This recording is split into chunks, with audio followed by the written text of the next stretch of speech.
Cayman Islands. I have been here for 16 years. I have been holding on to the position of head hostess, head maitre d' for about 4 years now.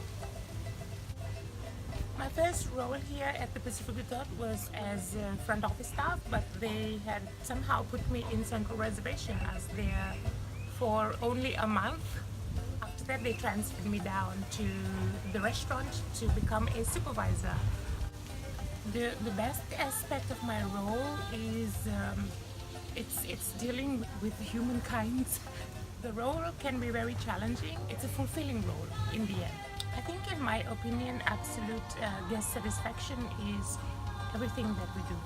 You have to have the patience, you have to have the passion, you have to be able to love people.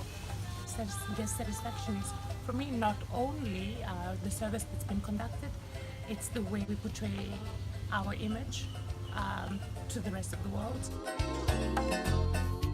I keep my staff happy by getting them involved in a lot of things. If we have a little scenario, then we mainly discuss it together, and I hear from their sides. So keeping them motivated all the time, otherwise they will start drifting off into another world.